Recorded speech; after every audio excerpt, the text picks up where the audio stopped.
Hey everyone.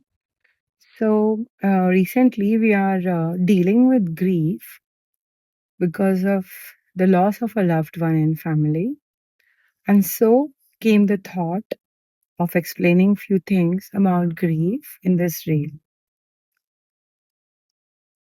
Grief जो होता है, जो दुख और पीड़ा होता है किसी लव्ड वन के चले जाने से, कितनी भी पूरी उम्र जी के गया आपका लव्ड वन या सडनली कोई एक्सीडेंटल डेथ से गया या कोई क्रिटिकल इलनेस से गया, कितना भी टाइम भगवान ने आपको ये समझने के लिए दिया despite life being very unpredictable कि आपके इस लव्ड वन को अब कभी भी कुछ भी हो सकता है।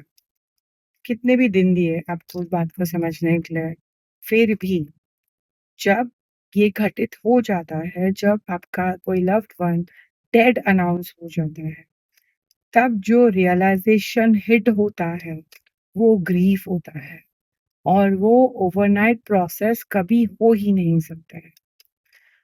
जो मैंने हमारे अराउंड देखा है कि जब कोई ग्रीफ प्रोसेस कर रहा है, किसी का लव्ड वन गुज़र गया है, आस-पास के लोग जो कॉन्डोलेंस के लिए आते हैं या मिलने के लिए आते हैं, वो क्लोज़ फैमिली को रोने भी नहीं देते हैं।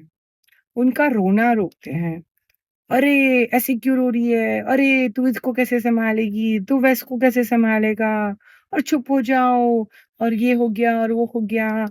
ये अब थोड़ी आने वाले हैं, अब थोड़ी ये होने वाला है। अरे! तुम क्यों रो रहे हो? अरे! रो मत। और what a nonsense this is कि किसी के यहाँ इतनी बड़ी गमी हुई है, कोई ग्रीफ से वो समझ ही नहीं पा रहा है अभी कि उसके साथ हो क्या रहा है और आप उनको रोना मना कर रहे हो। थेरेपी में भी इंसान रोने ही जाते हैं, अगर ये रोना अपने ही लोग सोच सुनना और समझना शुरू कर दें, स्पेशली क्योंकि सबसे बड़े दुःख की बात ग्रीफ होती है, किसी लव्ड वन को लूज़ करना। बाकी भी जो बहुत सारी चीज़ों में रोना थेरेपी में ज़रूरी होता है, उसकी बात नहीं कर रही हूँ मैं इसमें। यहाँ पर हम हार्डकोर ग्रीफ किसी लव्ड वन के गुज़र जाने के लॉस का कर रहे हैं ग्रीफ का, है ना?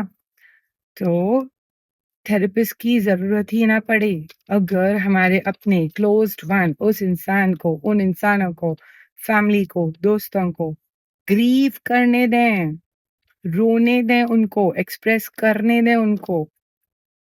उस लेवल का किसी को ब्लो पड़ गया है ग्रीफ में कि वो 10 घंटे हो गए और रोना ही नहीं रोक रहा है इंसान, तब भी आपकी ज़िम्मेदारी ये नहीं बनती है कि आप उसको बोलो कि रोना बंद कर दो, चुप हो जाओ, रो क्यों रहे हो? तो तुम्हारा फलाना तो गया ही, वो थोड़ी आ जाएगा, तुम फलाने को सँभालो, ढिकाने को सँभालो, रो मत। Shear stupidity.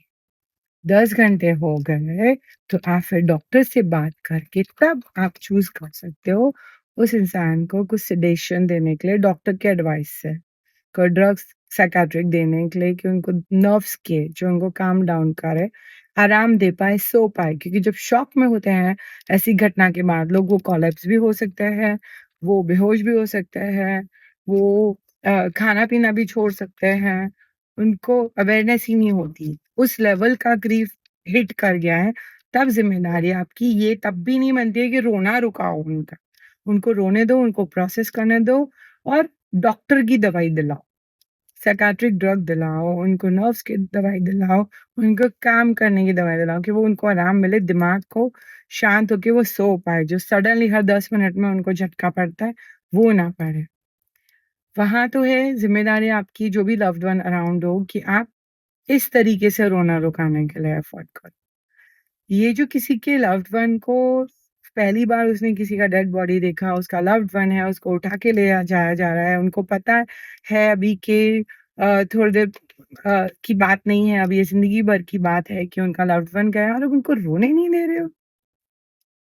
तो अगर आपको पता ही नहीं है कि किसी को ग्रीफ प्रोसेस करने में हेल्प कैसे करना है, तो आप जाओ ही मत वहाँ।